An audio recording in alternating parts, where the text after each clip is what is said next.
Today, on Energy Contact, you've heard of mystics and meditators contemplating their navels. Ever wonder why they do that? I mean, why not their shoulders or their knees or their noses or something? Today, we're going to see what going within has to do with the viscera and the muscles of your core. And I've got a gut feeling you'll like what you find. We're getting to the bottom of it all right now on Energy Contact.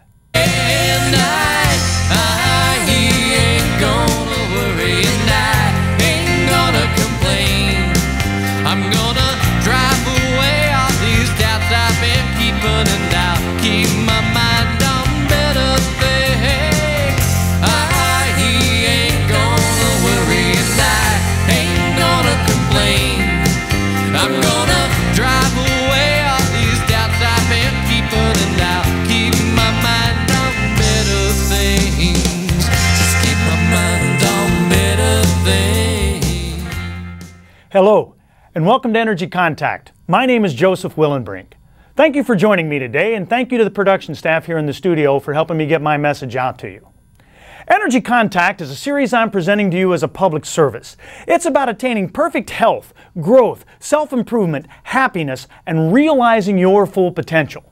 It's designed to present you a new way of seeing yourself and a new way of seeing the world around you.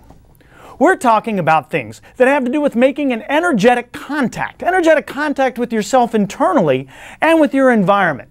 There's no difference between the body, the mind, the spirit, the emotion, the intellect, the ego. There's no difference between mass and energy. These things are all exactly the same. There is something about us that loves to separate, divide, dissect, categorize, parse these things out, take one little cell, put it under a microscope, and think we understand everything. But in fact, all that health and growth we're talking about take place when we do just the opposite. It happens when we put these things together. It happens when we make an energetic contact between the physical world and the unseen one. We're presenting on these programs a brand new paradigm that's thousands of years old. We're presenting extraordinary topics for ordinary people. And let's move right ahead with that. Let's bring up our first slide. Everyone please know that I am not a doctor. This show is not a medical show, medical advice show, medical talk show, anything like that. Couldn't be further from it.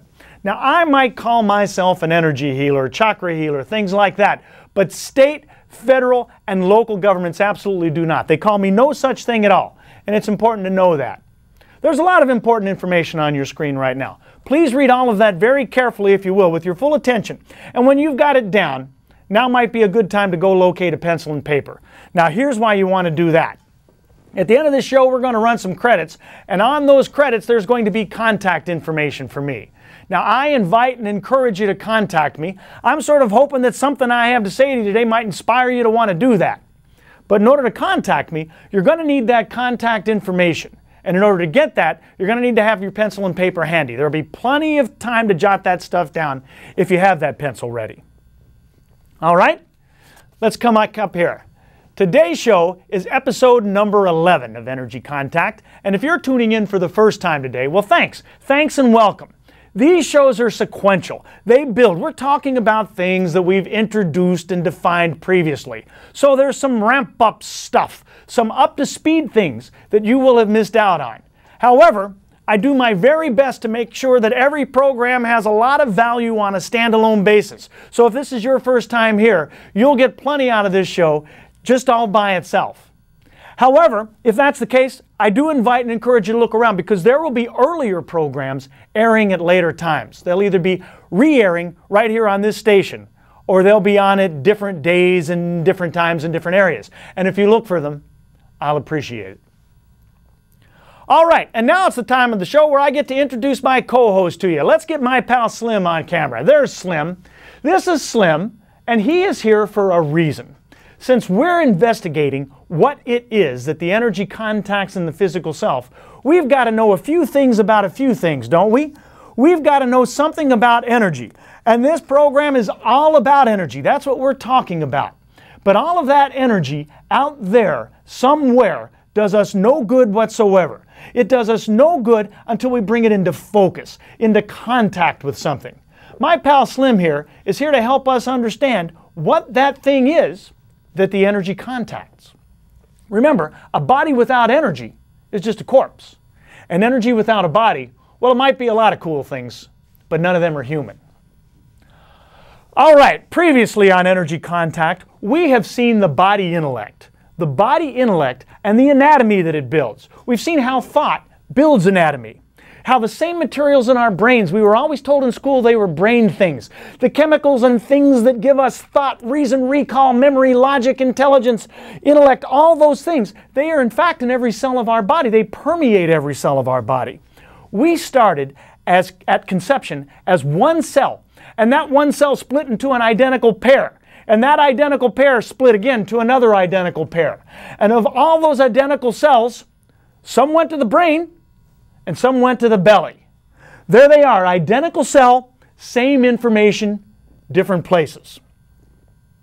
Now out here in the bigger world, we have seen that bones shape us and that muscles shape bones, and that they are both shaped by thought. We've seen how they iterate and how they interrelate, how they work with each other. We saw that muscles do not know how to push. All they know how to do is pull and release. And when we looked at bones, we saw our two main structures, our main horizontal structure, our pelvis, and our main vertical structure, our spine. We observed further that while this skeleton may give us shape, it is not the framework. It's not our frame. It's not what holds us together. In fact, it is we who hold it together. That's why my pal Slim here needs bolts and screws, and you don't. Without his bolts and screws, Slim would be just a pile of bones on the floor. Well, you don't have bolts and screws, and you're not. What else have we looked at? Well, we have seen that life occurs within a series of forces. We've got internal forces, the forces that animate us. Breath, frequency, vibration, pulse, things like that. And all that works in conjunction with the external forces, the things that push and pull us around. Specifically, we looked at three of them: gravity, energy, and entropy. We saw the bumps and bruises, the kisses and hugs of life. Now through all this, and in conjunction with that body intellect, we set up our strengths and weaknesses. 1 million different people will respond to the same bump or the same hug in 1 million different ways. So that's what we've been looking at. We've been talking about primal things, instinctual things, breathing, body functions, the pelvis, and the psoas. And that brings us to today. Today, we're staying with our instincts and gut feelings. We're going to see what constitutes the very core of ourselves and what that means. We're going to look a lot more at that bowl of guts and goo that is our pelvis and its contents. Now, over the next few shows, we're going to look at the core anatomy of a lot of things. The core anatomy of every decision to think or feel. The core anatomy of the fear versus courage response. Fight, flight, or freeze. All of those things. But today, we just want to establish a foundation of information about the anatomy of what establishes our foundation, our core. So, we're looking at anatomy today. More anatomy. Why look at anatomy on an energy healer show? Well, because anatomy is what the energy builds. And anatomy is what the energy contacts. And if we look at our anatomy deeply enough, we will find our spirit. Dry anatomy comes alive when it makes energy contact with the body intellect. And today, we're getting to the core of it all. So, that's what's up for today, and we're going to be going at a pretty frenetic pace here. But before that, we get to stop for a second. We get to take a breath and take our virtual field trip, like we do about this part of every show. And for today's field trip, for today's journey in our mind's eye, we're going to go to a yoga class. Visualize yourself in there at this yoga class. And it's one of those very metaphysical ones. So the lights are very dim, there's some candles and some incense burning, little CD playing softly in the background. And right there, somewhere in the middle of the class, that instructor says, in her spooky yoga teacher voice, she says, "Go inside and connect to your core." And you think about that for a few seconds. And you raise your hand, you say, excuse me, I'm sorry to interrupt the sitar music, but what does that mean, go inside and find your core? And she responds, go inside and find yourself. And you're thinking, wait a minute, I am inside, and I didn't think I was lost. And it occurs to you that all of a sudden that yoga teacher is not doing a very good job of explaining what that core is. And then you stop to wonder if maybe she knows, maybe she doesn't, maybe she just heard that in her yoga class and thought it sounded spiritual. Hold that thought. The core. It's very in these days. The word is a very in word these days. Not just with the New Agey set and the metaphysical set, but also at gyms and in psychiatrist offices, places like that, everywhere. And it's one of those terms that gets thrown around with some sanctimony, sometimes some pretentiousness, but without a lot of meaning, without a lot of understanding of what it means. For the most part, we don't really know.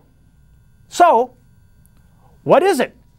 What's in it? And what does it do? That's what we're looking at. Well, the quick textbook definition is that the core is our torso, our trunk, our body without our arms and legs.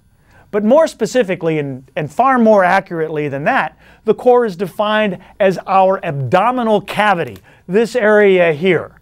It's the abdominal cavity and its contents. At the gym, that's what your trainer might tell you. But that's still not what most people are talking about. Most people are going a little deeper than that, and we're going a little deeper than them.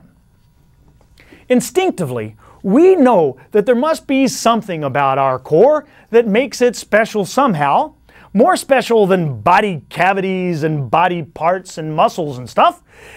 We know that it is our center of gravity, and we know that meditators and Chinese medicine doctors and Tai Chi practitioners and yoga students are all into discovering their core. We might even know a couple of people who are in touch with their core, whatever that means, and they seem like they're doing all right. Things are going all right for them. We know something else too. We know that we do tend to have gut feelings, and we trust them. Even though we're told in science class that our guts don't have feelings, at least not that kind of feeling, but that contradicts our experience. We know there's some feeling in there that we can trust. So all of that stuff gives us a much closer clue to where our core is. It's in our viscera. It's in that bowl of guts and goo that is our pelvis. So now that we know where it is, what's in that core? Is it just some slimy organs, or are there feelings in there too? Is it our beliefs, like core philosophies and core ideologies and core beliefs, things like that? Is it our center, like the core of an apple? Is it body, mind, spirit, or emotion? Is it intellect or ego? Is it mass or energy?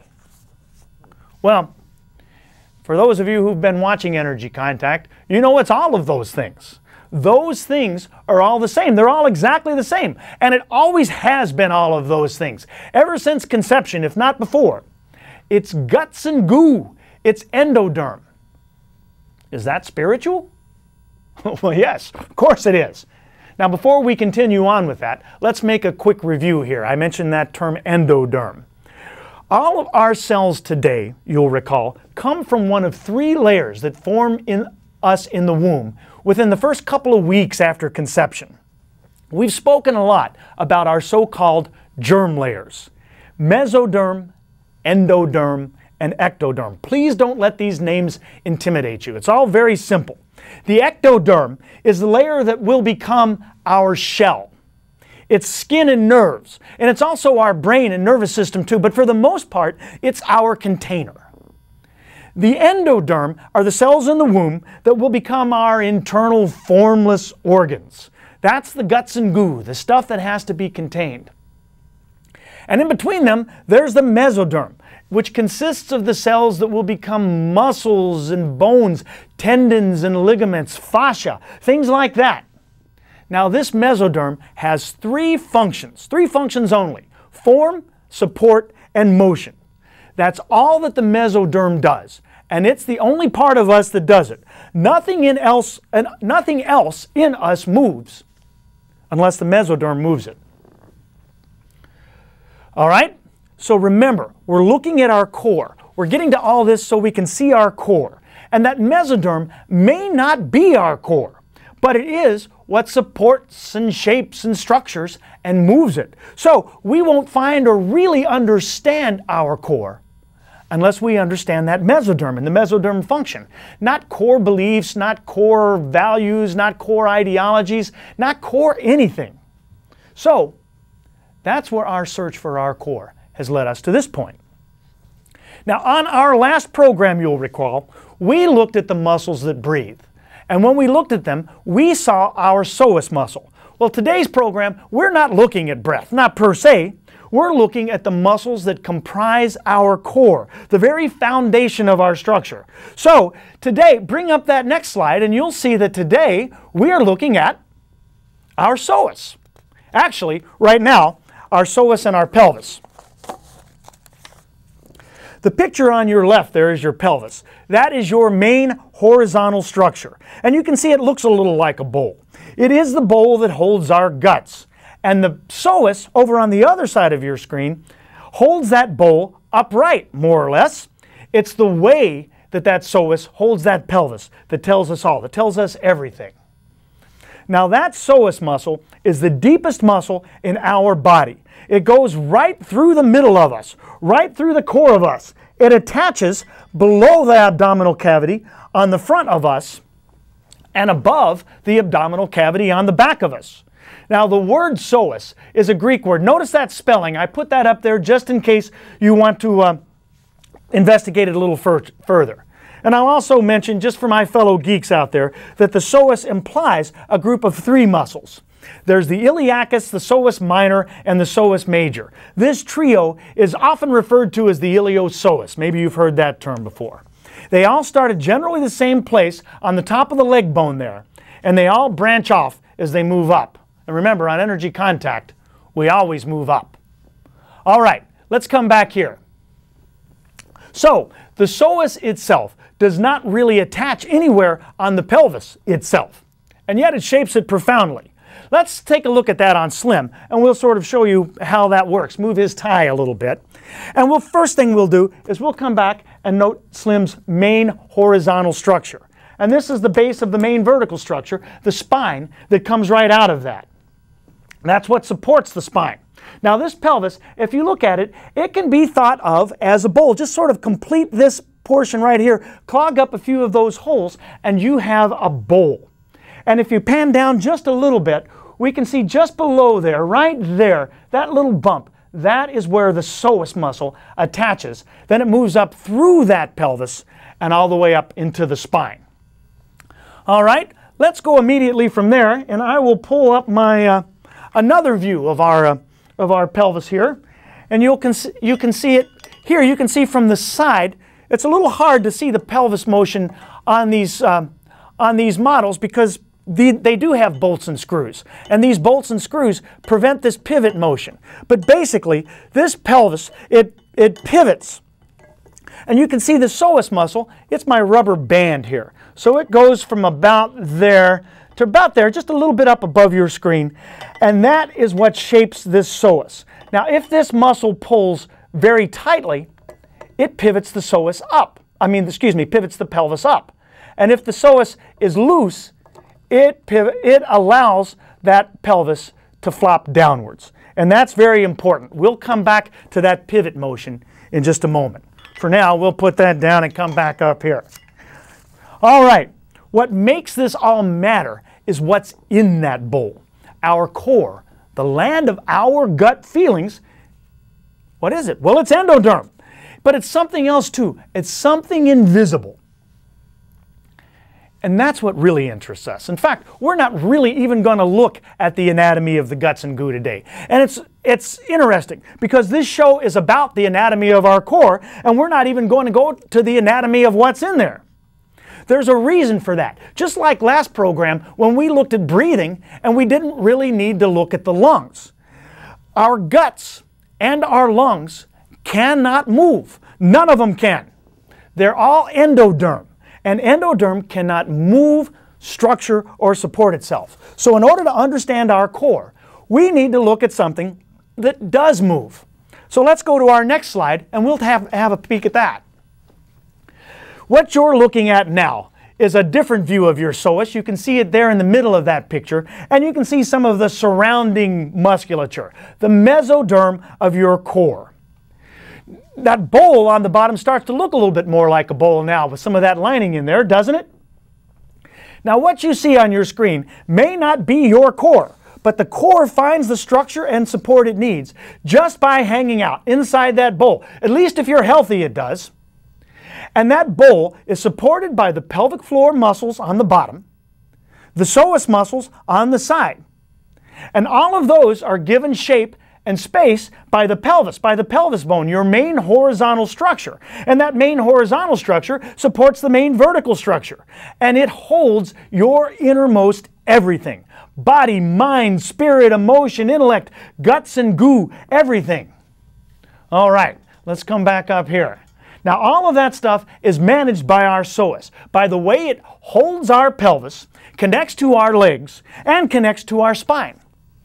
Let's look at that. That pelvis and spine, like you'll hear ad infinitum here on Energy Contact, are our main horizontal and vertical structures. All that balance is supported by the pelvis and the way it holds those two things together.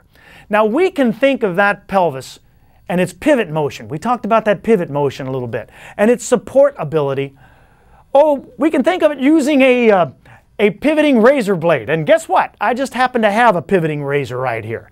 So we'll get a little close up on this and see how this works. I want to show you this on an item. Notice as it moves, I'll use my other hand here so you can see it move.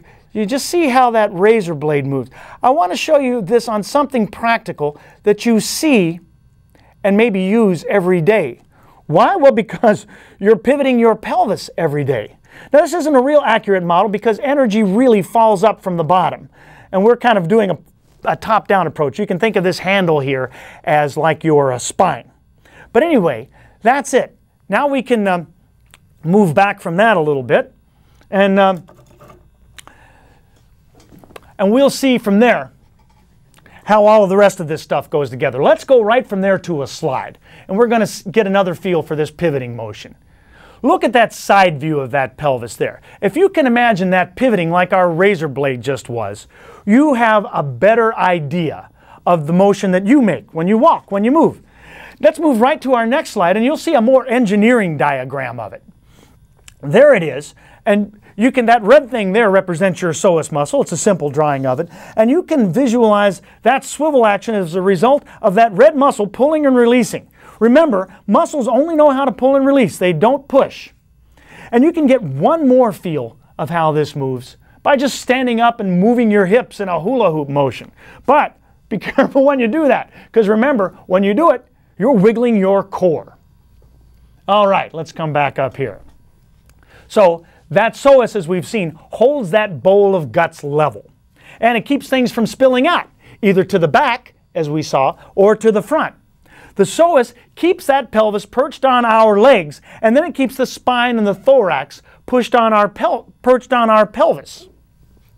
You saw that on our model. So that psoas is about the most important muscle in our body. That's what we're figuring out. You can't do much without it. You can't walk, stand, sit up, poo, lift, protect yourself, or even breathe. Now hold that thought, because we're going to make a quantum leap here for a second, and we'll come back. Stay with the theme. We're discovering what we are at our very core. You ready? Well, what we are is human beings. We're not human doings and we're not human havings. Now that's a trite little cliche, but it's very true. It's very true in this case. Everybody seems to be so concerned with what they're doing and with what they have, but it doesn't matter. It's not important. In fact, it's pathological because it keeps you away from what is real. What we do comes from what we are, and what we are comes from our core. Think of again, what anatomy is in there? There's no brain, there's no heart, there's just guts. Let's take another little leap. The thief thinks everybody's trying to steal from him. The murderer thinks everybody's trying to kill him. The mean person will look at you and say, "You're mean." The pervert will call you a deviant. The manipulator will constantly accuse you of trying to manipulate him. Where does all that come from? On the other hand, Gandhi got kicked in the head by a prison guard, and when he looked up, all he could see was divine love. All he could see was God. Where does that come from? Well, they both come from the same place, from the very core, and what comes out of that core tells us what we are. Let's discover your core a little bit. Let's ask you a couple of questions. What do other people accuse you of? If you answer that question, you'll know what kind of friends you attract. I'm not letting you off that easy. What do you accuse other people of? Now think about that for a while, and then go look at your hips. Remember, it's not what we do that matters. It's what we are. But what we do comes from what we are. And it all comes from our core. What's wrong with us at some level comes from our core, and yet we don't want to fix it. And the reason that we don't want to fix it is because the core is the bottom of our body. And we're scared to death of that part of us. We're taught to be that way. And then we grow up and we teach it to the next generation. So think about that. The core is the very essence of you, and you're intimidated by that. You're afraid of your own core. The way we iterate and interrelate thoughts from our core to our spirit, to our physical anatomy, to our psyche, and then back to our spirit, shapes our pelvis and our core. And the way we build our pelvis and core shape that. So, you can only affect fundamental changes in your life by changing the way you think, the way you believe, and that will change the core of you, and vice versa. And we're going to look at that a lot more next time. But for today, we're out of time. Thank you so much for joining me today. Until next time, I wish you peace and positive energy and a healthy life in Energy Contact. He ain't gonna worry and I ain't gonna complain. I'm gonna